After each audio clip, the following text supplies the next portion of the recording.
Next আমাদের আলোচনার topic হলো ইকুইপোটেনশিয়াল সারফেস। এখন ইকুইপোটেনশিয়াল সারফেস মানে কি? পরিষ্কার নাম শুনে বুঝতে পারছো, ইকুইপোটেনশিয়াল মানে হচ্ছে ইকুয়াল পোটেনশিয়াল। ইকুইপোটেনশিয়াল মানে যদি ইকুয়াল পোটেনশিয়াল হয় তাহলে ইকুইপোটেনশিয়াল সারফেস মানে কি? ইকুইপোটেনশিয়াল সারফেস মানে হচ্ছে এমন একটা ইমাজিনারি সারফেস যে সারফেসের ওপরে তুমি যে কোনো বিন্দু নাও না কেন সেই বিন্দুগুলোর কিন্তু পোটেনশিয়াল কিন্তু কনস্ট্যান্ট হবে। আবার বলছি, ইকুইপোটেনশিয়াল সারফেস হচ্ছে এমন একটা ইমাজিনারি সারফেস যে সারফেসের ওপর অবস্থিত প্রত্যেকটা বিন্দুর কিন্তু পোটেনশিয়াল ইকুয়াল হবে। ধরো এটা হচ্ছে একটা সারফেস, যদি এই সারফেসের ওপর প্রত্যেকটা বিন্দুর যদি পোটেনশিয়াল কনস্ট্যান্ট হয় তাহলে সেটাকে ইকুইপোটেনশিয়াল সারফেস বলা হবে। দেখো ইকুইপোটেনশিয়াল সারফেস, ওই সারফেসের কত কোনো অস্তিত্ব হয় না। তুমি কোনো একটা স্পেসিফিক চার্জ ডিস্ট্রিবিউশন বের করেছো, এবারে দেখছো, এবারে তুমি যদি এমন কিছু বিন্দু নাও যে বিন্দুর পোটেনশিয়াল কিন্তু ইকুয়াল, এখন সেই বিন্দুগুলো যে সারফেস বরাবর লাই করবে সেই সারফেসটা হবে ইকুইপোটেনশিয়াল সারফেস। তবে চিন্তা করার কোনো প্রয়োজন নেই, আমরা আস্তে আস্তে ডিফারেন্ট চার্জ ডিস্ট্রিবিউশন বলো, ডিফারেন্ট চার্জ কনফিগারেশন বলো, এই সমস্ত চার্জ কনফিগারেশনের জন্য আমরা ইকুইপোটেনশিয়াল সারফেস ফাইন্ড আউট করবো, তখন তোমরা বুঝে যাবে ব্যাপারটা। তাহলে আলটিমেট গোল কি? তোমার একটা গিভেন চার্জ ডিস্ট্রিবিউশন থাকবে, সেই চার্জ ডিস্ট্রিবিউশনের জন্য যে যে বিন্দুতে দেখছো পোটেনশিয়ালের ভ্যালু কনস্ট্যান্ট, ধরো তুমি এ বি সি ডি ই এমনি করে কিছু বিন্দু পেলে, সেই বিন্দুতে যদি potential is equal to constant হয় তাহলে সেই বিন্দুগুলো যে ইমাজিনারি সারফেস বরাবর লাই করবে সেই ইমাজিনারি সারফেসকে বলা হবে ইকুইপোটেনশিয়াল সারফেস। এখন কনসেপ্ট যদি এত সোজা হয় তাহলে আলাদা করে পড়ছি কেন, এক লাইনে তো ছেড়ে দিতাম। দেখো ইকুইপোটেনশিয়াল সারফেসের কিছু প্রপার্টি রয়েছে, যেই প্রপার্টির ওপর বেস করে ডাইরেক্ট অঙ্ক কিন্তু দেখা গেছে প্রিভিয়াসলি নিটে এসেছে, জেইতে এসেছে, ডাব্লিউবি জেইতে এসেছে, উচ্চ মাধ্যমিক তো আসতেই থাকে, তাই জন্য ইকুইপোটেনশিয়াল সারফেস কিন্তু আমাদের জন্য খুব ইম্পর্টেন্ট হয়ে যায়। তো ঠিক আছে, একে একে করে আমরা ইকুইপোটেনশিয়াল সারফেসের প্রপার্টিগুলো ডিসকাস করব, আর প্রপার্টি ডিসকাস করার সঙ্গে সঙ্গে প্যারালালি আমরা দেখব যে ইকুইপোটেনশিয়াল সারফেস থেকে কী কী অঙ্ক অলরেডি এসেছে। ঠিক আছে, তো প্রপার্টি নাম্বার 1 কি? ওই যে বললাম ইকুইপোটেনশিয়াল সারফেসে উপস্থিত প্রত্যেকটা বিন্দু এর পোটেনশিয়াল ইজ ইকুয়াল টু কিন্তু কনস্ট্যান্ট হবে। ধরা যাক এই সারফেসের উপর আমি দুটো বিন্দু নিলাম, ধরো এটা হচ্ছে একটা বিন্দু এ আর এটা হচ্ছে একটা বিন্দু বি। ঠিক আছে, এখন যদি কোনো চার্জ পার্টিকেলকে আমাকে যদি এ বিন্দু থেকে বি বিন্দুতে শিফট করতে হয়, তাহলে যদি কোনো চার্জ পার্টিকেলকে আমাকে যদি এ থেকে বি বিন্দুতে শিফট করতে হয় তাহলে work done by field is equal to কত হবে? আমরা জানি ফিল্ড কত ওয়ার্ক করে, ফিল্ড যে ওয়ার্ক করবে সেটা হচ্ছে কিউ ইন্টু পোটেনশিয়াল ডিফারেন্স, মানে V initial minus V final. এখন ইনিশিয়াল মানে কি? আমি এ থেকে বি বিন্দুতে সরাচ্ছি চার্জ পার্টিকেলকে, আমি এ বিন্দু থেকে বি বিন্দুতে সরাচ্ছি, তাহলে Q into V A minus V B. এখন ইকুইপোটেনশিয়াল সারফেসের কনসেপ্ট অনুসারে V A is equal to তোমার ভি বি হবে, তাহলে পরিষ্কার দেখতে পাচ্ছি V A minus V B is equal to কত আসবে? 0 আসবে। তাহলে ফিল্ড যে ওয়ার্ক করবে কোনো একটা চার্জ পার্টিকেলকে এ থেকে বি বিন্দুতে সরানোর জন্য সেটা কত হবে? 0 হবে। আবার work done by external agent is equal to কত হবে? আমরা জানি Q into V final minus V initial. এখন দেখো এইগুলো কোথা থেকে আসছে সেগুলো কিন্তু অলরেডি আগের ভিডিওতে ডিসকাস করা হয়েছে, এই ভিডিওর ডেসক্রিপশন বক্সে অলরেডি প্লেলিস্টের লিঙ্ক আমি দিয়ে রেখেছি, যারা দেখোনি তারা কিন্তু অবশ্যই দেখে পরে এটা বুঝবে। যাই হোক, Q into V final minus V initial. এখন ফাইনাল কোনটা? বি পয়েন্টটা হচ্ছে ফাইনাল, তাহলে এটা হচ্ছে Q into V B minus V A is equal to, এটাও 0 আসছে। তার মানে এইখান থেকে একটা প্রপার্টি আমরা বুঝতে পারলাম, যদি ইকুইপোটেনশিয়াল সারফেসের ওপর একটা বিন্দু থেকে অন্য বিন্দুতে যখন আমি কোনো চার্জ পার্টিকেলকে শিফট করাবো, কোনো চার্জ পার্টিকেলকে আমি সরিয়ে নিয়ে যাব, তখন ফিল্ডও কোনো ওয়ার্ক করে না আর এক্সটার্নাল এজেন্টকেও কিন্তু কোনো ওয়ার্ক করতে হয় না। তাহলে মোরাল অফ দ্য স্টোরি কি? যখন আমি ইকুইপোটেনশিয়াল সারফেস বরাবর এক জায়গা থেকে অন্য জায়গাতে কোনো চার্জ পার্টিকেলকে সরাচ্ছি তখন আমাকে কিন্তু কোনো ওয়ার্ক করতে হচ্ছে না। এটা হচ্ছে প্রপার্টি নাম্বার 1, নোট ডাউন করো। এবারে প্রপার্টি নাম্বার 2 কি? দেখো আমি কিন্তু আগে এক্সপ্লেন করব, তারপরে তোমাদেরকে প্রপার্টিগুলো বলবো। প্রপার্টি নাম্বার 2, ধরা যাক, ধরো এটা হচ্ছে একটা ইকুইপোটেনশিয়াল সারফেস। ধরে নাও এ বিন্দুতে ইলেকট্রিক ফিল্ড এই সারফেসের সঙ্গে থিটা অ্যাঙ্গেলে কাজ করেছে। ঠিক আছে, দাঁড়াও, এই তো সারফেস, ধরে নিচ্ছি এই সারফেসের সঙ্গে থিটা কোণে কাজ করেছে। ইলেকট্রিক ফিল্ড সারফেসের সঙ্গে থিটা কোণে কাজ করছে, এটা হচ্ছে ই, ইলেকট্রিক ফিল্ডের ডাইরেকশন।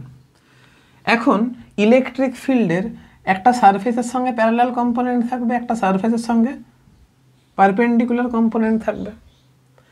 এখন আমরা কি জানি? আমরা জানি যে D V is equal to minus of E vector dot DR vector. এটা তো আমরা জানি, আমরা পড়েছিলাম, মনে করে দেখো, E is equal to minus of D V by D R. বা এটা যদি বুঝতে না পারো এভাবেও বুঝতে পারো, D W is equal to F dot DR.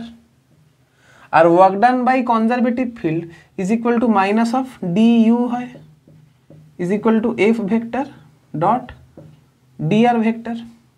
এখন ইউ এর জায়গায় আমি কি বসাতে পারি? ইউ এর জায়গায় বসাতে পারি কিউ ইন্টু ভি, এফ এর জায়গায় বসাতে পারি কিউ ইন্টু ই, আর ডিআরকে আমি ডিআরই লিখলাম। লক্ষ্য করে দেখো, এখান থেকে কিউটা বাইরে বেরিয়ে যাবে, এইখান থেকে এই কিউ, এখান থেকে এই কিউ কিন্তু কেটে যাচ্ছে, এই কিউ আর এই কিউ কিন্তু আমার কেটে যাচ্ছে। তাহলে এইখান থেকে যেটা এলো সেটা হচ্ছে minus of DV is equal to E vector dot DR vector. এখন ইকুইপোটেনশিয়াল সারফেস মানে হচ্ছে এ বিন্দু আর বি বিন্দুর পোটেনশিয়াল কিন্তু সেম, তাহলে কোনো পোটেনশিয়াল ডিফারেন্স থাকবে না। V A minus VB is equal to 0, অর্থাৎ change in voltage delta V is equal to 0, অর্থাৎ এইখান থেকে বুঝতে পারলাম ডিভি ইজ ইকুয়াল টু 0। এখন ডিভি ইজ ইকুয়াল টু যদি 0 হয় তাহলে E vector dot DR vector is equal to 0। এখন দেখতে পাচ্ছি E into D R into cos theta is equal to 0। এখন দেখো, আমি বলছি এখানে ইলেকট্রিক ফিল্ডের এক্সিস্টেন্স রয়েছে, ইলেকট্রিক ফিল্ডের এক্সিস্টেন্স রয়েছে, আর চার্জ পার্টিকেলকে সরানো হয়েছে, তাহলে ই এর মান তো 0 নয়, ই নট ইকুয়াল টু 0। আবার যেহেতু চার্জ পার্টিকেলকে সরানো হয়েছে তাহলে ডিআর এর মানও কিন্তু 0 নয়, তাহলে 0 হলে কে 0 হবে? শুধুমাত্র কস থিটা 0 হবে। তাহলে অতএব কস থিটা ইজ ইকুয়াল টু 0, তাহলে থিটা ইজ ইকুয়াল টু কত হচ্ছে? 90 ডিগ্রি। তাহলে এইখান থেকে বুঝতে পারলাম যে ইলেকট্রিক ফিল্ড অবশ্যই ইকুইপোটেনশিয়াল সারফেসের সঙ্গে থিটা ইজ ইকুয়াল টু π/2 কোণে কাজ করবে। অর্থাৎ সারফেস যদি এটা হয় তাহলে ইলেকট্রিক ফিল্ড কিন্তু ইকুইপোটেনশিয়াল সারফেসের সঙ্গে কিন্তু অবশ্যই পারপেন্ডিকুলার কাজ করবে। তাহলে এইখান থেকে বুঝতে পারলাম যে ইলেকট্রিক ফিল্ড লাইন ইকুইপোটেনশিয়াল সারফেসকে সবসময় কিন্তু পারপেন্ডিকুলারলি ছেদ করবে। বোঝা গেছে? নোট ডাউন করো। তাহলে আমার সঙ্গে সঙ্গে তোমরাও রিভাইজ করো। আমরা ইকুইপোটেনশিয়াল সারফেসের দুটো প্রপার্টি পড়লাম। একটা প্রপার্টি হচ্ছে যখন আমি ইকুইপোটেনশিয়াল সারফেস বরাবর একটা চার্জকে এক বিন্দু থেকে অন্য বিন্দুতে সরাবো তখন কিন্তু ফিল্ড বা এক্সটার্নাল এজেন্ট বা আমাকে কোনো কার্য করতে হবে না, অর্থাৎ ইকুইপোটেনশিয়াল সারফেস বরাবর কোনো চার্জকে সরাবার জন্য কোনো কার্য করতে হয় না, ওয়ার্ক ডান করতে হয় না। প্রপার্টি নাম্বার 1 এটা ছিল। প্রপার্টি নাম্বার 2 কি দেখলাম? যে কোনো ইকুইপোটেনশিয়াল সারফেসের সঙ্গে ইলেকট্রিক ফিল্ড লাইন কিন্তু সবসময় পারপেন্ডিকুলার ডাইরেকশনে কাজ করে। কি বললাম? ধরো এটা হচ্ছে একটা ইকুইপোটেনশিয়াল সারফেস, ঠিক আছে? এটা যদি ইকুইপোটেনশিয়াল সারফেস হয়, আমার হাতটা যদি ইকুইপোটেনশিয়াল সারফেস হয়, তাহলে এই ইকুইপোটেনশিয়াল সারফেসের সঙ্গে এই যে ফিল্ড লাইন সবসময় কিন্তু পারপেন্ডিকুলার ডাইরেকশনে কাজ করবে, এটা কিন্তু খেয়াল রাখবে। এবারে তোমাকে একটা কন্ডাক্টর রেখে দেখাচ্ছি। একটা স্ফেরিক্যাল কন্ডাক্টর ড্র করছি। ধরো এটা হচ্ছে একটা স্ফেরিক্যাল কন্ডাক্টর।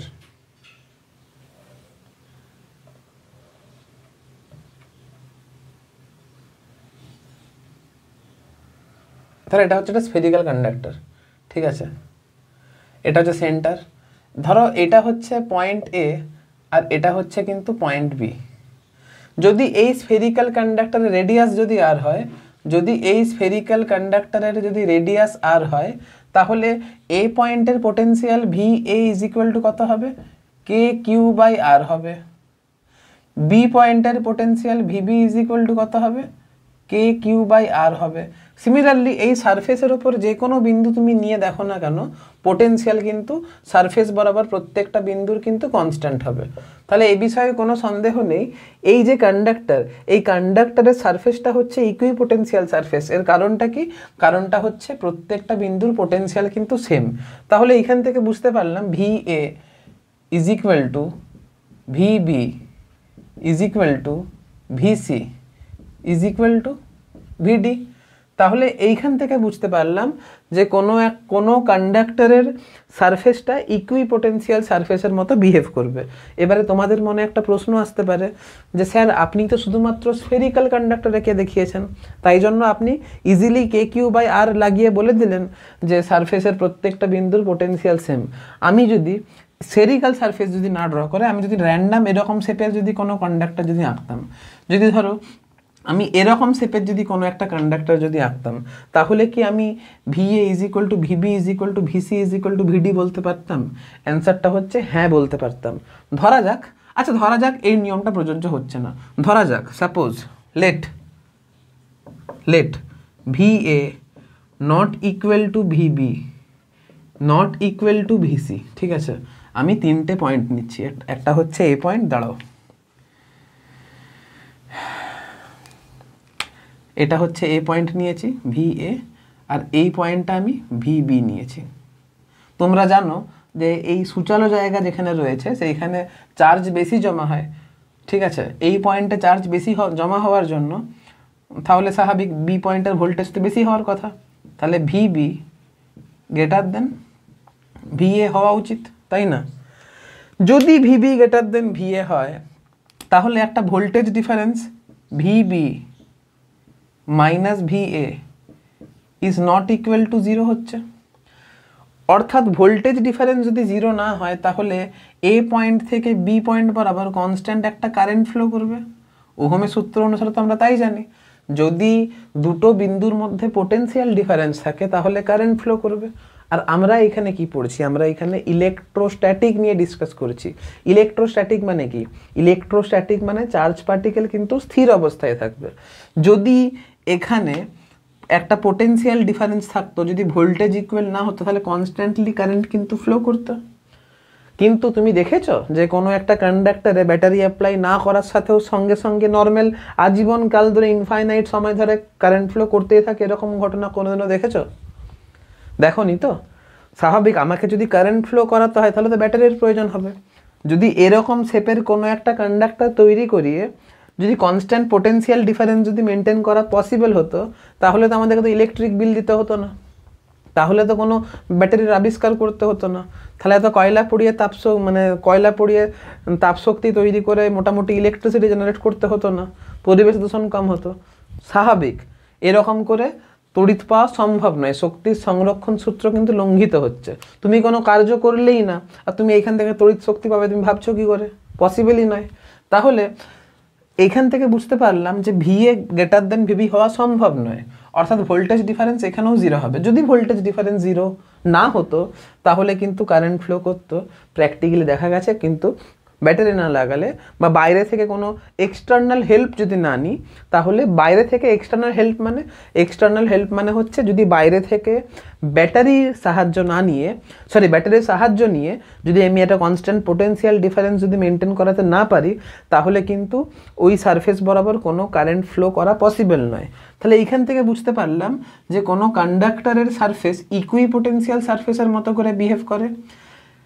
এবারে যদি কোনো কন্ডাক্টরের সারফেস যদি ইকুইপোটেনশিয়াল সারফেসের মতো যদি বিহেভ করে, তাহলে ইলেকট্রিক ফিল্ড লাইন যেগুলো থাকবে, এই ইলেকট্রিক ফিল্ড লাইনগুলো এই সারফেসের সঙ্গে পারপেন্ডিকুলারলি যাবে। কারণ আমরা তো পড়ে এলাম যে ইকুইপোটেনশিয়াল সারফেসের সঙ্গে ইলেকট্রিক ফিল্ড লাইন লম্বভাবে পাস করে, থিটাটা 90 ডিগ্রি অ্যাঙ্গেল করে। তাহলে যদি এটা সত্যিকারের হয়, তাহলে এটুকু শিওর থাকো যে ইলেকট্রিক ফিল্ড লাইন কিন্তু কন্ডাক্টরের সারফেসের সঙ্গে পারপেন্ডিকুলারলি ক্রস করবে।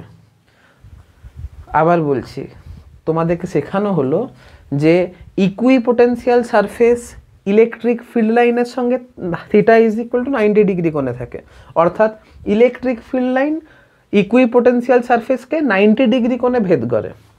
তাহলে এই পয়েন্টে ইলেকট্রিক ফিল্ড লাইন দেখতে অবশ্যই এই ডাইরেকশন বরাবর হবে, অবশ্যই এই ডাইরেকশন বরাবর হবে। দাঁড়াও, হয়তো আমার ছবিটা আঁকাটা ইমপ্রপার হচ্ছে, তোমরা কিন্তু স্কেল নিয়ে ভালো করে ছবি আঁকবে। হ্যাঁ, স্কেল নিয়ে ভালো করে ছবি আঁকবে, ঠিক আছে? মানে এটুকু বুঝে রাখো যে এগুলো কিন্তু পারপেন্ডিকুলারলি বেরোবে, এগুলো কিন্তু পারপেন্ডিকুলারলি বেরোবে, ঠিক আছে? এই সব অ্যাঙ্গেলগুলো কিন্তু 90 ডিগ্রি হবে, এই সব অ্যাঙ্গেলগুলো কিন্তু 90 ডিগ্রি হবে, এই সব অ্যাঙ্গেলগুলো কিন্তু 90 ডিগ্রি হবে, এটা কিন্তু খেয়াল থাকে জানো। বুঝতে পেরেছ? এইখানেও 90 ডিগ্রি কোণে যাবে, এখানেও 90 ডিগ্রি কোণে যাবে, এখানে 90 ডিগ্রি কোণে যাবে, এখানে 90 ডিগ্রি কোণে যাবে, এখানে 90 ডিগ্রি কোণে যাবে। এগুলো কিন্তু খেয়াল থাকে সবসময়। কন্ডাক্টরের ক্ষেত্রে ইলেকট্রিক ফিল্ড লাইনগুলো সারফেসের সঙ্গে 90 ডিগ্রি কোণে ক্রস করবে, এটুকু যেন বোঝা থাকে। নোট ডাউন করে নাও। ইকুইপোটেনশিয়াল সারফেসের নেক্সট প্রপার্টি হচ্ছে দুটো ইকুইপোটেনশিয়াল সারফেস কিন্তু কখনোই একে অপরকে ছেদ করবে না। কেন ছেদ করবে না বোঝা যাক। ধরা যাক এটা হচ্ছে একটা ইকুইপোটেনশিয়াল সারফেস এ, এটা হচ্ছে একটা ইকুইপোটেনশিয়াল সারফেস বি। আমি বললাম যে দুটো ইকুইপোটেনশিয়াল সারফেস কিন্তু কখনো একে অপরকে ছেদ করবে না। তাহলে ছেদ করবে ধরে আমি প্রুফ করছি যে কেন করবে না। যদি এটা একটা ইকুইপোটেনশিয়াল সারফেস এ হচ্ছে আর এটা হচ্ছে একটা ইকুইপোটেনশিয়াল সারফেস যার নাম হচ্ছে বি, তার মানে এ সারফেসের উপর অবস্থিত প্রত্যেকটা বিন্দুর কিন্তু পোটেনশিয়াল কি হবে? কনস্ট্যান্ট হবে। আবার বি সারফেসের উপর অবস্থিত প্রত্যেকটা বিন্দুর পোটেনশিয়াল কিন্তু কনস্ট্যান্ট হবে, ঠিক আছে? ধরে নাও এ সারফেসের উপর অবস্থিত প্রত্যেকটা বিন্দুর potential is equal to V A, আর বি সারফেসের উপর অবস্থিত প্রত্যেকটা বিন্দুর পোটেনশিয়াল কিন্তু ভিবি। লক্ষ্য করে দেখো এই বিন্দুটা এ সারফেসের উপরেও অবস্থিত, আবার বি সারফেসের উপরেও অবস্থিত। এই বিন্দুটাকে আমি এক্স নাম দিচ্ছি। যেহেতু এক্স বিন্দুটি এ সারফেসের উপর অবস্থিত, তাহলে according to A surface x পয়েন্টের যে পোটেনশিয়াল সেটা কত হবে? ভি এ হবে। আবার যেহেতু এক্স পয়েন্টটি বি ইকুইপোটেনশিয়াল সারফেসের উপর অবস্থিত, তাহলে অ্যাকর্ডিং টু বি এক্স পয়েন্টের পোটেনশিয়াল ভিবি হবে। এখন তুমি একটা কথা বলো, একটা বিন্দুর কি কোনোদিনও দুটো পোটেনশিয়াল হতে পারে? কোনোদিনও একটা বিন্দু দুটো পোটেনশিয়াল হতে পারে না। তাহলে এই স্টেটমেন্টটা জাস্টিফাইডই নয়। তাহলে এখান থেকে বুঝতে পারলাম যদি ভি এক্স এর দুটো পোটেনশিয়াল হওয়া সম্ভব নয়, তাহলে এইখান থেকে বোঝা গেল যে দুটো ইকুইপোটেনশিয়াল সারফেস কোনোদিনও কিন্তু একে অপরকে ছেদ করবে না। নোট ডাউন করো। ইকুইপোটেনশিয়াল সারফেসের মোটামুটি ক্যারেক্টারিস্টিক্সগুলো পড়লাম। এবারে বললাম না এই বৈশিষ্ট্য থেকে কিন্তু অঙ্ক তোমাদের প্রিভিয়াস ইয়ারে এসেছে, তো চলো অঙ্কগুলো একের পর এক করা যাক। প্রথম যে অঙ্কটা আছে সেটা কি বলেছে? এ solid metallic sphere is placed in a uniform electric field, the lines of force follow the path শোন ইন ফিগার। ঠিক আছে, এই ফিগার দেওয়া রয়েছে। এই যে মেটালিক স্ফিয়ারটি একটি ইলেকট্রিক ফিল্ডের মধ্যে রেখে দেওয়া হয়েছে।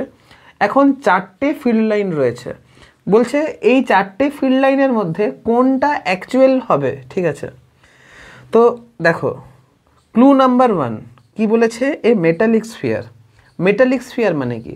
মেটালিক মানেই কন্ডাক্টর, আর কন্ডাক্টর যদি হয়ে থাকে তাহলে স্ফিয়ারের সারফেস একটা ইকুইপোটেনশিয়াল সারফেসের মতো বিহেভ করবে। আর ইকুইপোটেনশিয়াল সারফেসের মতো যদি মেটালিক স্ফিয়ারের সারফেস বিহেভ করে, তাহলে ইলেকট্রিক ফিল্ড লাইন মেটালিক সারফেসের সঙ্গে পারপেন্ডিকুলারলি পেনিট্রেট করবে। এটা বোঝা গেছে তো যে ইলেকট্রিক ফিল্ড লাইনগুলো মেটালিক সারফেসের সঙ্গে পারপেন্ডিকুলার অর্থাৎ লম্বভাবে ভেদ করবে। Point number 1। তাহলে লম্বভাবে ভেদ কোথায় কোথায় করেছে? আমি দেখতে পাচ্ছি লম্বভাবে ভেদ করেছে 4 নম্বরে ভেদ করেছে, আর লম্বভাবে ভেদ করেছে 3 নম্বরে। তাহলে 4 আর 3-এর মধ্যে একটা অ্যান্সার হবে। এখন ব্যাপার হলো 1, 2 কিন্তু লম্বভাবে ভেদ করেনি, তাহলে 1, 2 অ্যান্সার হবে না। তাহলে 1, 2 তো এমনি এলিমিনেট হয়ে গেল। 3 4, 3 4-এর মধ্যে কে হবে? একটা জিনিস লক্ষ্য করে দেখো যে কোনো একটা সলিড স্ফিয়ার, তুমি ধরো কোনো একটা মেটালিক স্ফিয়ার তুমি নিয়েছো, আমরা জানি যে এর আগের ভিডিওতে অলরেডি এক্সপ্লেন করা হয়েছে যে সেটা মেটালিক হলো স্ফিয়ার হোক, মানে হলো কন্ডাক্টিং স্ফিয়ার হোক বা সলিড কন্ডাক্টিং স্ফিয়ার হোক, ভেতরে কিন্তু পোটেনশিয়াল কনস্ট্যান্ট থাকে। ভেতরে পোটেনশিয়াল কনস্ট্যান্ট থাকার জন্য ভেতরে তো কোনো ইলেকট্রিক ফিল্ড লাইন থাকবে না, গাউস লয়ের সাহায্যেও প্রুফ করা হয়েছে। আর পোটেনশিয়ালে দেখানোও হয়েছে যে ভেতরে পোটেনশিয়াল কনস্ট্যান্ট থাকে। পোটেনশিয়াল যদি কনস্ট্যান্ট থাকে তাহলে ভেতরে তো ইলেকট্রিক ফিল্ড থাকবে না। কেন? Potential V is equal to যদি কনস্ট্যান্ট হয়, দেখো potential V is equal to যদি কনস্ট্যান্ট হয়, ভি ইজ ইকুয়াল টু যদি কনস্ট্যান্ট হয় তাহলে DV is equal to 0, DV is equal to 0, DV is equal to কি? E, DV is equal to 0 মানে এক কাজ করা যাক, আমরা কি জানি ই ইজ ইকুয়াল টু কি হয়? D V by D R. V is equal to constant, তাহলে D V by D R is equal to 0, তাহলে ই ইজ ইকুয়াল টু 0 হচ্ছে, এটুকু বোঝা গেল। আবার এমনিতেও আমরা গাউস লতে দেখেছি, ধরো সমস্ত চার্জ পরিবাহীর পৃষ্ঠে অবস্থান করে, তাহলে ফ্লাক্স 0 হবে, ফ্লাক্স 0 হলে ই 0 হবে। আর যদি ই 0 হয় তাহলে ওই মেটালিক স্ফিয়ারের ভেতরে কি কোনো ইলেকট্রিক ফিল্ড লাইন থাকবে? যেহেতু কন্ডাক্টরের ভেতরে ই ইজ ইকুয়াল টু 0, তাহলে কোনো ফিল্ড লাইনে কিন্তু ওই মেটালিক সারফেসের ভেতরে প্রবেশ করতে পারবে না। পারপেন্ডিকুলারলি ভেদ করবে, কিন্তু ভেতরে কিন্তু ইলেকট্রিক ফিল্ড লাইন 0 হবে। কেন? কারণ ভেতরে তো ইলেকট্রিক ফিল্ডে থাকে না। অপশন 4ই একমাত্র ওটাকে ম্যাচ করতে পারছে, তাই জন্য অপশন 4 ইজ কারেক্ট অ্যান্সার। বোঝা গেছে? নোট ডাউন করো। নেক্সট অঙ্কটা কি বলেছে দেখো, a cube of metal is given a positive charge Q for the above system which of the following statement is true. প্রথম কথা, কিউবটা কি দিয়ে তৈরি? মেটাল দিয়ে তৈরি। তাহলে কিউবটা হয়ে গেলে কন্ডাক্টর। এখন কিউবের সারফেস কীরকম বিহেভ করবে? ইকুইপোটেনশিয়াল সারফেসের মতো বিহেভ করবে। আর ইকুইপোটেনশিয়াল সারফেস যদি হয় তাহলে ইলেকট্রিক ফিল্ড লাইন ইকুইপোটেনশিয়াল সারফেসের সঙ্গে 90 ডিগ্রি কোণ করে থাকবে। এখন অপশন 1 কি বলেছে? Electric potential at the surface of the cube is 0। না, ইলেকট্রিক পোটেনশিয়াল 0 তো হবে না, ইলেকট্রিক পোটেনশিয়াল কনস্ট্যান্ট হবে। কিন্তু কনস্ট্যান্ট মানে যে 0 এমন তো কোনো দিব্যি দেওয়া নেই, তাহলে অপশন 1 হবে না। অপশন 2 বলেছে electric potential within the cube is 0। না, কোনো মেটালের কোনো কন্ডাক্টরের ভেতরের বিন্দুগুলোতে পোটেনশিয়াল কিন্তু কনস্ট্যান্ট হয়, পোটেনশিয়াল ডিফারেন্স 0 হয়, কিন্তু পোটেনশিয়াল তো 0 হয় না, তাহলে অপশন 2ও হবে না।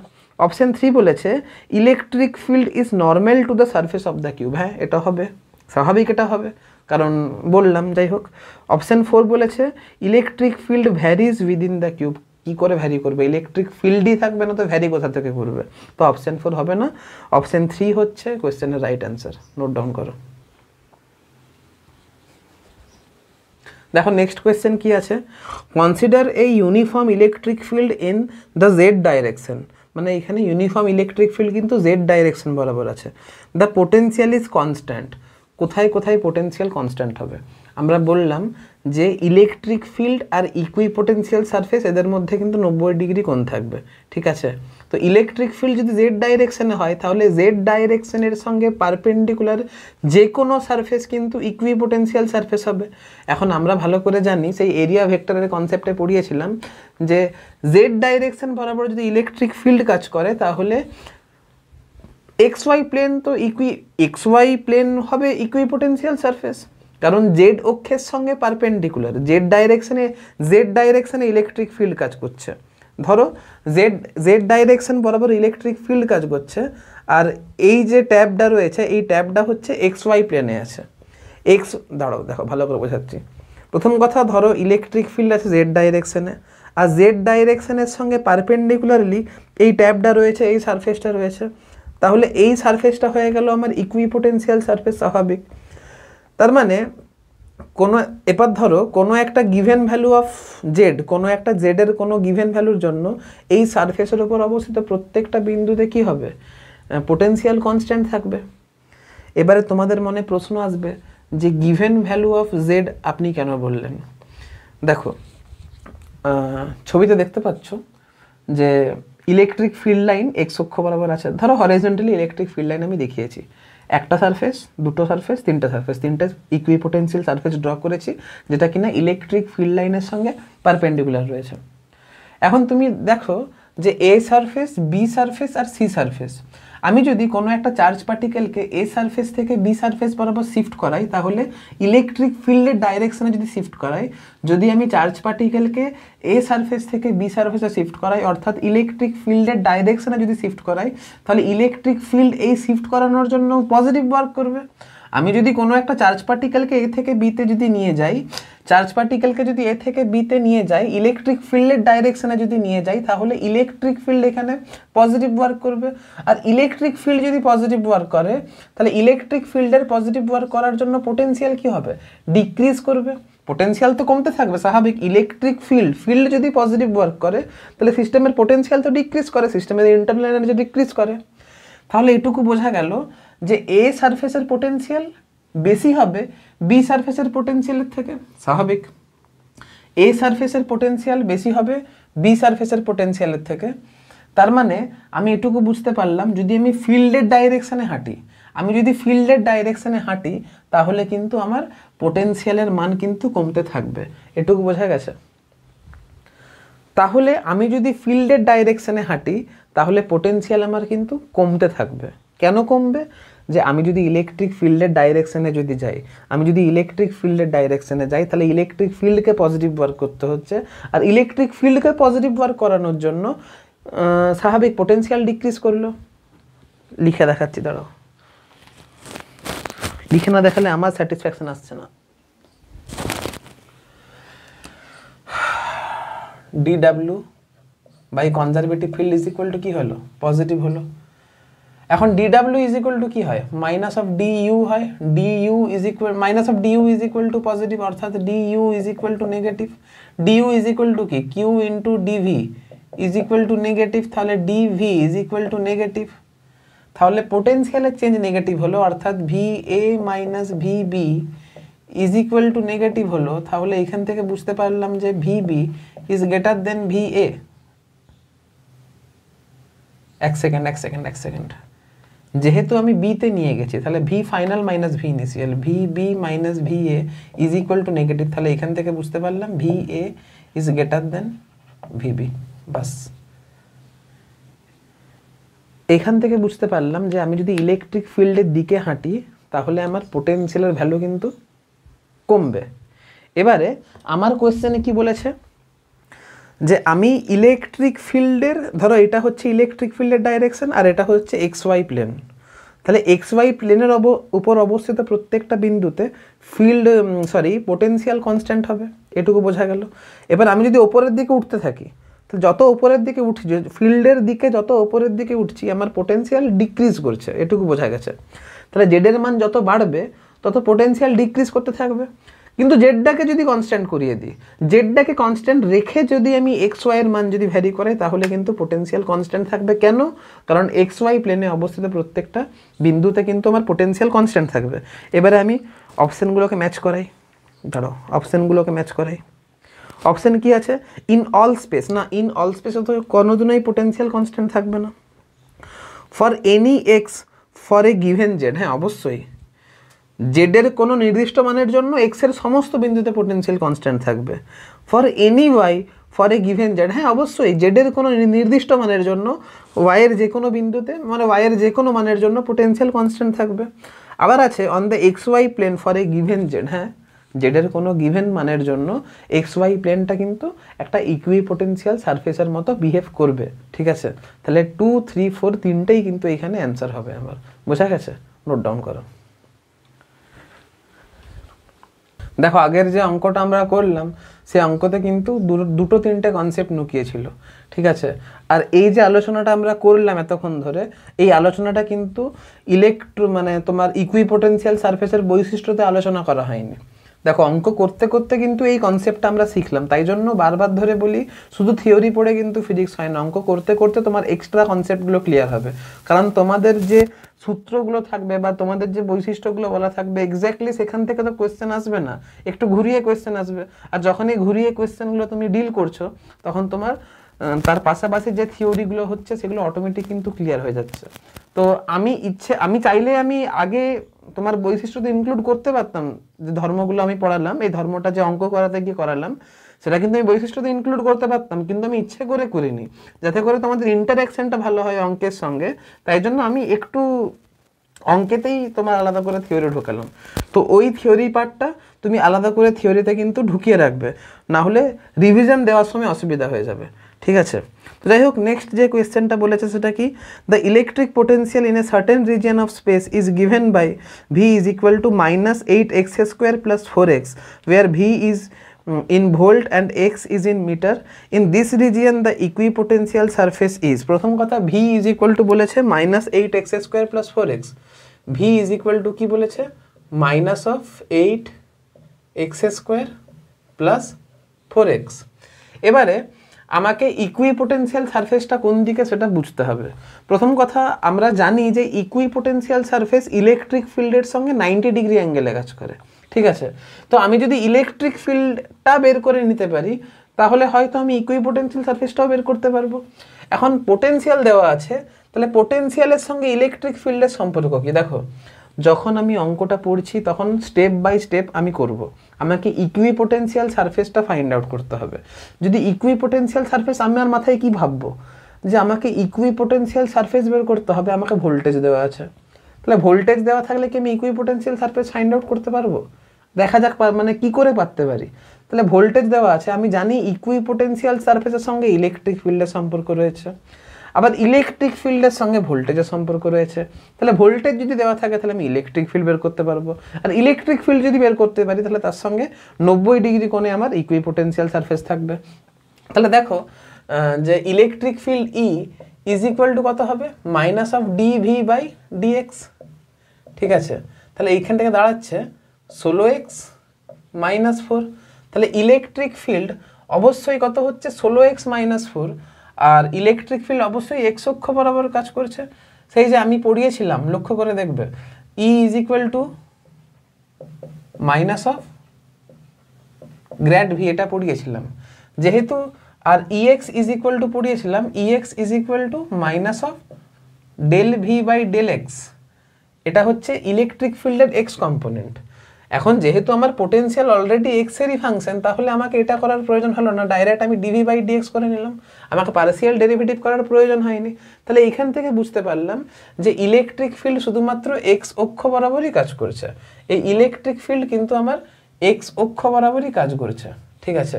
তাহলে ইলেকট্রিক ফিল্ড যদি x অক্ষ বরাবর কাজ করে তাহলে ইকুইপোটেনশিয়াল সারফেস আমার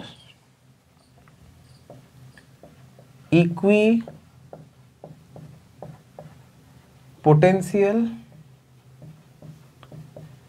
সারফেস ইলেকট্রিক ফিল্ডের সঙ্গে পারপেন্ডিকুলার ডাইরেকশনে কাজ করবে, অর্থাৎ x অক্ষের সঙ্গে পারপেন্ডিকুলার কি হবে, yz প্লেন হবে, yz প্লেনে হবে অবশ্যই। তাহলে আমার কোন কোন অপশন ঠিক হতে পারে দেখা যাক, দাঁড়াও। বলেছে plane parallel to yz plane, হ্যাঁ অবশ্যই plane parallel to yz plane হবে, অসুবিধা নেই। Plane parallel to x axis না, x অ্যাক্সিসের সঙ্গে প্যারালাল প্লেন তো কোনোদিনই হবে না। Concentric circle centred at the origin, এটাও হবে না। কেন হবে না এটা আমি এক্সপ্লেন করছি। দেখো, এটাও কিন্তু বৈশিষ্ট্যতে পড়াতে পারতাম, পড়াইনি, এই অঙ্ক করতে গিয়ে কিন্তু করাবো। আর coaxial cylinder with axis parallel to Y axis, না এটাও হবে না। আমি এখান থেকে বুঝতে পারলাম যে ইলেকট্রিক ফিল্ড x অক্ষ বরাবর কাজ করছে, তাহলে এর সঙ্গে পারপেন্ডিকুলার প্লেন yz প্লেন হবে, তো yz প্লেনই আমার নর্মাল ইকুইপোটেনশিয়াল সারফেস হবে। এবারে তোমাদেরকে বোঝাবো যে কেন concentric circle centre at the origin হবে না, আর coaxial cylinder with axis parallel to Y axis কেন হবে না। এটা আবার বলছি, এটা কিন্তু পারলে বৈশিষ্ট্যতে পড়াতে পারতাম, স্টাইলটা পড়ানোর একটু চেঞ্জ করলাম। বৈশিষ্ট্যতে সব বলে না দিয়ে অঙ্ক করাতে করাতে একটু বলি, তাহলে অ্যাপ্লিকেশনটা তোমাদের ভালো ক্লিয়ার হলে থিওরিটা ভালো বুঝতে পারবে, ঠিক আছে? নোট ডাউন করো, তারপর আমি পড়াচ্ছি কেন হচ্ছে না। এটা 3 আর 4 কেন হচ্ছে না বলছি, দাঁড়াও। দেখো, কনসেন্ট্রিক সার্কেল কেন হবে না, ইলেকট্রিক ফিল্ড যদি x অক্ষ বরাবর থাকে তাহলে ইকুইপোটেনশিয়াল সারফেস কনসেন্ট্রিক সার্কেল কেন হবে না। আগে বুঝো যে কনসেন্ট্রিক সার্কেল কখন ইকুইপোটেনশিয়াল সারফেস হয়, ব্যাপারটা ভালো করে বোঝো। কনসেন্ট্রিক সার্কেল কখন ইকুইপোটেনশিয়াল সারফেস হয়, ছবিতে দেখতে পাচ্ছ যে একটা পয়েন্ট চার্জ রয়েছে, পয়েন্ট চার্জের থেকে ইলেকট্রিক ফিল্ড রেডিয়ালি আউটওয়ার্ড ডাইরেকশনে সুন্দর প্রোপাগেট করেছে। এখন এই ইলেকট্রিক ফিল্ড লাইনের সঙ্গে পারপেন্ডিকুলার ডাইরেকশনে যদি কোনো আমাকে সারফেস ইমাজিন করতে হয়, তাহলে অবশ্যই সেটা কনসেন্ট্রিক সার্কেল আকারেই তো ইমাজিন করতে হবে। দেখতে পাচ্ছ প্রত্যেকটা কনসেন্ট্রিক সার্কেলের সঙ্গে মানে প্রত্যেকটা কনসেন্ট্রিক সার্কেলের সঙ্গে পারপেন্ডিকুলার ডাইরেকশনে ইলেকট্রিক ফিল্ড লাইনগুলো গেছে। তাহলে এখান থেকে বুঝতে পারলাম যদি পয়েন্ট চার্জ আমার হয় তাহলে ইকুইপোটেনশিয়াল সারফেস কিন্তু কনসেন্ট্রিক সার্কেল হবে। আর এখানে তো পয়েন্ট চার্জের জন্য যে ইলেকট্রিক ফিল্ড তৈরি হয় সেরকম টাইপের এক্সপ্রেশন ছিল না, কারণ পয়েন্ট চার্জের জন্য যে ইলেকট্রিক ফিল্ড তৈরি হয় সেটা KQ/R² হয়। ইলেকট্রিক ফিল্ডের এক্সপ্রেশন পয়েন্ট চার্জের ক্ষেত্রে কত হয়? KQ/R²। তাহলে যেখানে যেখানে KQ/R² বা KQ/X², KQ/Y² এই টার্মগুলো আসবে সেখানে সেখানে কিন্তু কনসেন্ট্রিক সার্কেল আসবে। বোঝা গেছে? এবারে বুঝবো সিলিন্ডার কখন হবে। তো দেখো লাইন চার্জ ডিস্ট্রিবিউশন রয়েছে, ইনফাইনাইট লাইন চার্জ গাউস লতে আমরা পড়েছিলাম।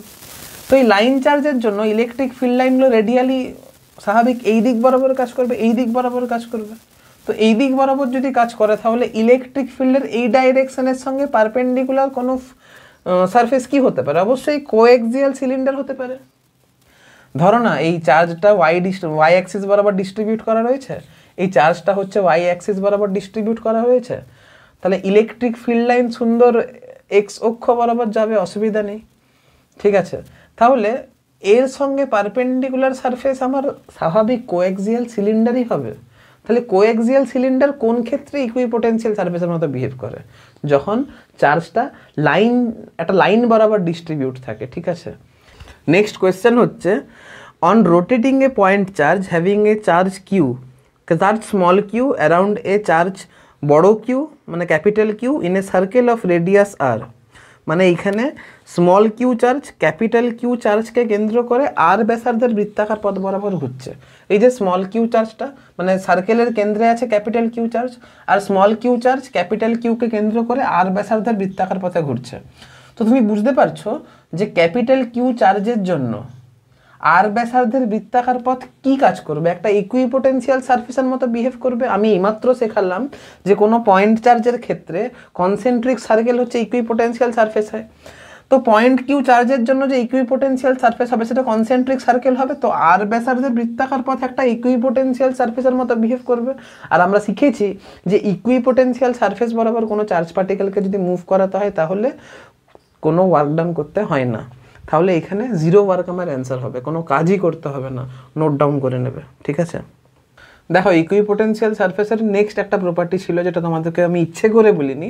সেই প্রপার্টিটা হচ্ছে যে যেখানে যেখানে ইলেকট্রিক ফিল্ডের মান বেশি থাকবে সেখানে কিন্তু ইকুইপোটেনশিয়াল সারফেসগুলো খুব কাছাকাছি হবে, মানে ক্রাউডেড হবে। অর্থাৎ আমরা ইলেকট্রিক ফিল্ড লাইনে পড়েছিলাম যে ইলেকট্রিক ফিল্ড ইন্টেন্সিটির মান যদি বেশি হয় তাহলে ইলেকট্রিক ফিল্ড লাইনগুলো খুব ক্রাউডেড হয়, মানে ইলেকট্রিক ফিল্ড লাইনের ডেন্সিটি খুব বেশি হয়। ইকুইপোটেনশিয়াল সারফেসের ক্ষেত্রেও ঠিক তাই হবে, যেখানে যেখানে ইলেকট্রিক ফিল্ড ইন্টেন্সিটির মান বেশি হবে সেখানে সেখানে কিন্তু ইকুইপোটেনশিয়াল সারফেসগুলো ক্রাউডেড হবে, যেখানে যেখানে ইলেকট্রিক ফিল্ড ইন্টেন্সিটি কম হবে সেখানে সেখানে কিন্তু ইকুইপোটেনশিয়াল সারফেস লেস ক্রাউডেড হবে। এবার এটা যদি বুঝতে হয় তাহলে তোমাদেরকে একটা অঙ্ক করতে হবে। অঙ্কটা দেখো, আমি বোর্ডে ডিসপ্লে হচ্ছে যে figure shows 3 equipotential surfaces in the surrounding of point charge Q. তো এই যে এই তিনটে ইকুইপোটেনশিয়াল সারফেসকে রিপ্রেজেন্ট করছে যেটা কিনা পয়েন্ট চার্জ কিউ এর জন্য তৈরি হয়েছে। আর আমি তোমাদেরকে শেখালাম যে কোনো একটা পয়েন্ট চার্জের জন্য ইকুইপোটেনশিয়াল সারফেসগুলো কনসেন্ট্রিক সার্কেল হয়। তো সার্কেলের অর্ধেক, সার্কেল বা স্ফিয়ার যা খুশি বলতে পারো, যখন স্ফিয়ারকে তুমি 2Dতে ড্র করছো তো সার্কেলই সেটা হয়ে যাবে। তো বাকি অর্ধেকটা দেখানো হয়নি, শুধু অঙ্কটা তোমার বোঝা উদ্দেশ্য। যাই হোক, if T1 and T2 be the distance between them then T1 T2-র মধ্যে কে বড় হবে কে ছোট হবে সেটা তোমাকে দেখাতে হবে। তো তোমরা জানো যে ইলেকট্রিক ফিল্ড কোনো পয়েন্ট চার্জের জন্য ডিস্টেন্সের স্কোয়ারের সঙ্গে ব্যস্তানুপাতিক হয়। তোমরা প্রত্যেকে জানো যে ইলেকট্রিক ফিল্ড ডিস্টেন্সের স্কোয়ারের সঙ্গে ব্যস্তানুপাতিক সম্পর্ক হয়। তাহলে যত দূরে আমি যাচ্ছি ইলেকট্রিক ফিল্ড লেস ক্রাউডেড হচ্ছে, আর যত কাছে আমি থাকছি ইলেকট্রিক ফিল্ড কিন্তু বেশি ক্রাউডেড হচ্ছে। তার মানে পয়েন্ট চার্জের কাছাকাছি রিজিয়নে ইকুইপোটেনশিয়াল সারফেসগুলো একে অপরের থেকে খুব কাছাকাছি থাকবে, আর তুমি যত দূরে যাবে ইকুইপোটেনশিয়াল সারফেসগুলো একে অপরের থেকে দূরে সরে সরে যাবে। তো তুমি এই কনসেপ্ট যদি লাগাও তাহলে তুমি পরিষ্কার দেখে বলতে পারবে যে T2 এর মানটা T1 এর থেকে বড় হবে। এবারে আমাকে এটা প্রুফ করে দেখাতে হবে কেন বড় হবে। তো দেখো প্রুফ করে দেখাচ্ছি। তো এই সারফেসের উপরে আমি তিনটে পয়েন্ট ইমাজিন করেছি, এ বি সি। আর এ বি সি যে পয়েন্টগুলো তার কিউ চার্জ থেকে দূরত্ব হচ্ছে small A small B small C. ধরে নিচ্ছি কিউ চার্জটা হচ্ছে ও বিন্দুতে অবস্থিত, তাহলে O A is equal to, ধরে নিচ্ছি O A is equal to small A, O B is equal to small B, O C is equal to small C. তাহলে এ পয়েন্টের potential V A is equal to হবে K Q by A, B পয়েন্টের potential V B is equal to হবে K Q by B, আর C পয়েন্টের potential V C is equal to হবে K Q by C. এখন পরিষ্কার দেখে বুঝতে পারছি যে V B minus VC is equal to K Q common 1 by A minus 1 by B. তাহলে এখান থেকে বুঝতে পারছি যে V B minus VC is equal to K Q into B minus A by A B. আর পরিষ্কার ছবিতে বোঝা যাচ্ছে যে B minus A is equal to কী হবে, B minus A is equal to T1 হবে। তাহলে এখান থেকে বোঝা গেল K Q T1 by A B. Similarly আচ্ছা এক second, V B minus VC কেন করলাম, এটা ভি এ মাইনাস ভিবি করতে হবে, V A minus VB, V A minus V B, ঠিক আছে। তাহলে ভি এ সিমিলারলি আমি করতে পারি V B minus VC is equal to, V B minus VC is equal to করতে পারি K Q into T2 by BC, ঠিক আছে। এটা হচ্ছে আমার 1 নম্বর সমীকরণ, এটা হচ্ছে আমার 1 নম্বর সমীকরণ, এটা হচ্ছে আমার 2 নম্বর সমীকরণ। 1 থেকে যদি আমি 2কে ভাগ করে দিই, প্রথম কথা এইটাও 20 আর এটাও 20, ঠিক আছে। ভি এ মাইনাস ভিবি যত, ভিবি মাইনাস ভিসিও তত, তাহলে কাটাকাটি করলে এখানে 1 আসবে, কে কিউ এমনি কেটে যাচ্ছে। তাহলে এটা থাকছে T1 বাই T2 ইন্টু এখানে আসছে এ বি, এখানে আসছে বিসি, ঠিক আছে। দাঁড়াও, T1 বাই T2 এখানে আসছে এ বি, আর এখানে আসছে বিসি, বিবি কেটে গেল। আর তুমি জানো যে সি এর মান বেশি, তাহলে এইখান থেকে দাঁড়াচ্ছে যে T1 by T2 is equal to A by C. আর যেহেতু সি এর মান বেশি, স্বাভাবিক ও সি তো বড়, যেহেতু সি এর মান বেশি তাহলে অবশ্যই বলতে পারছি যে T2 এর মান T1 এর থেকে বড় হবে। এটা অঙ্কের সাহায্যে প্রুফ করে দেখালাম। আর যদি ওই বৈশিষ্ট্যটা যদি তোমাদের বোঝা থাকে তাহলে তো এই অঙ্ক এমনিই করতে পারবে, ঠিক আছে। তো যাই হোক, ইকুইপোটেনশিয়াল সারফেস থেকে এরকম আরও অনেক অঙ্ক রয়েছে, তোমরা চাইলেই ইজিলি করতে পারো। আমি আর করাচ্ছি না, আমি ভিডিওটা এইখানে এন্ড করছি। তোমরা অঙ্ক করবে, অঙ্ক আটকালে অবশ্যই কমেন্ট সেকশন জানাতে একটুও দ্বিধাবোধ করবে না, আমি অবশ্যই তোমাদের কমেন্টের অ্যান্সার দেবো। আশা করছি এই অঙ্কগুলো করলে তোমরা এমনি মোটামুটি কম্পিটিটিভ এক্সাম লেভেলে যে কোনো অঙ্ক করতে পারবে, আটকাবে না। তাও যদি আটকায় চেষ্টা করবে, চেষ্টা করলেই কিন্তু আটকাবে। আমার ধারণা যে এই অঙ্কগুলো করলে আর তোমাদের অঙ্ক আটকাবে না, তাও যদি আটকায় প্লিজ কমেন্ট করবে, আমি অ্যান্সার করব। আজকে বাই।